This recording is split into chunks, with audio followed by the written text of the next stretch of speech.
Hamilton. And as soon as the bailout was announced, the bailout of the banks, of the Wall Street banks, the Wall Street Journal published an article by John Steele Gordon, the historian, the business historian, blaming this whole mess, this whole economic mess on Thomas Jefferson. Because Jefferson argued against the first central bank. It was known as the Bank of the United States, which was Hamilton's bank. He was the founding father of central banking in America, really.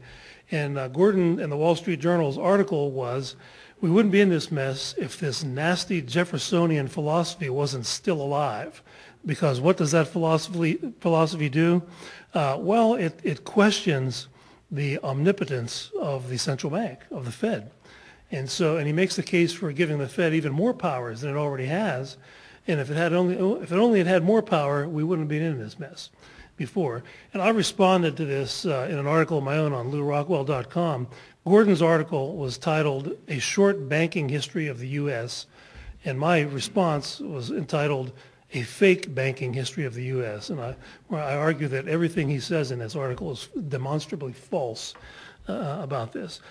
Forbes piled on too in defending the bailout by publishing an article saying the same thing, that and specifically smearing Ron Paul again, who was one of the lone member of Congress opposing the bailout, and saying that, well, he's a Jeffersonian, and it's these Jeffersonians that got us in this trouble that we're in. And it's like even the Wall Street Journal and Forbes, the thinking is totally upside down. I mean, it's the Fed that created the housing bubble, did it not? And these people are saying, no, it's Thomas Jefferson and Ron Paul it's their at fault. And so there is sort of a cult of a Hamiltonian cult in America. I could go on and on. Michael Lind wrote a whole book called Hamilton's Republic, celebrating the fact that we now live in what is called Hamilton's Republic.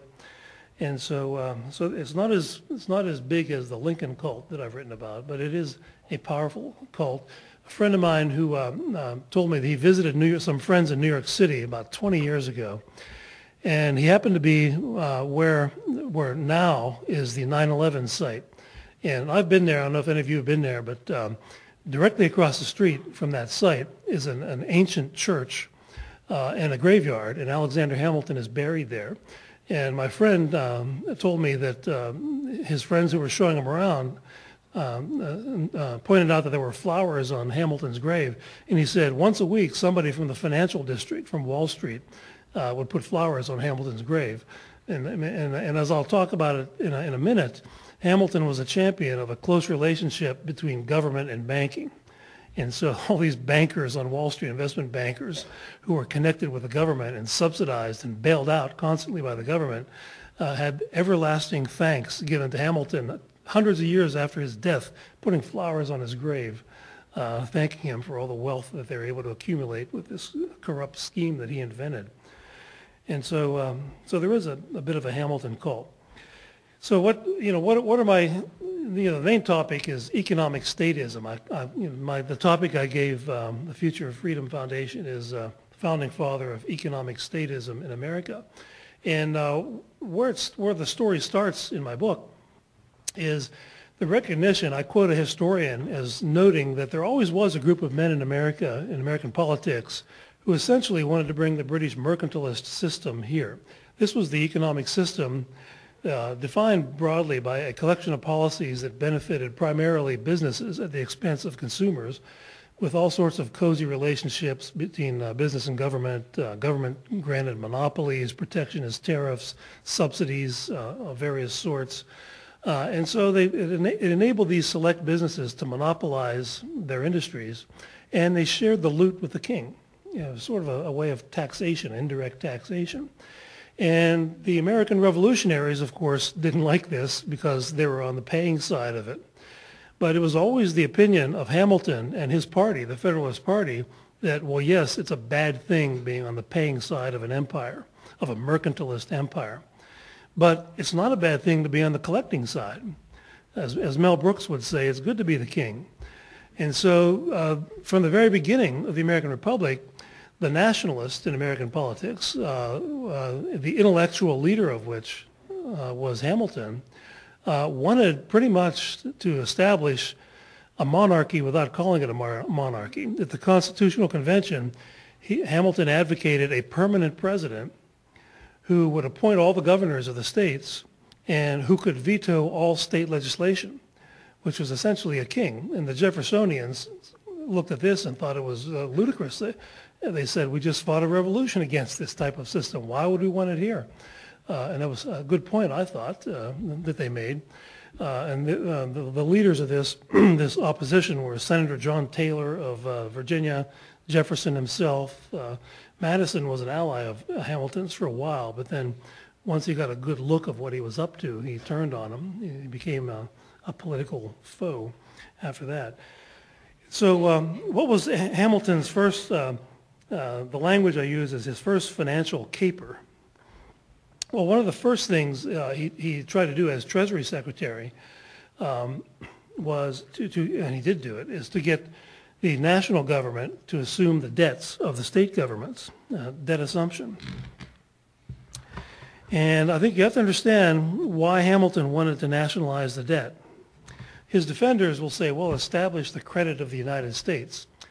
Well, that's not necessarily a good thing. That is, enabling the United States government to be able to borrow more money, maybe, maybe not.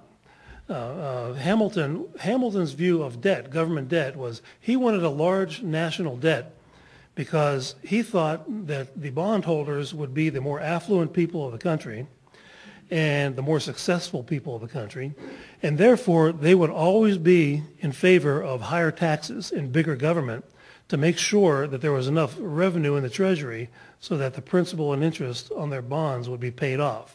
It was a very Machiavellian idea, but that was his idea. He clearly stated this on a number of occasions. That's why Hamilton called the public debt a public blessing. And that's why the title of my book is Hamilton's Curse. The title of John Steele Gordon's book on Hamilton is called Hamilton's Blessing, and the blessing is the national debt.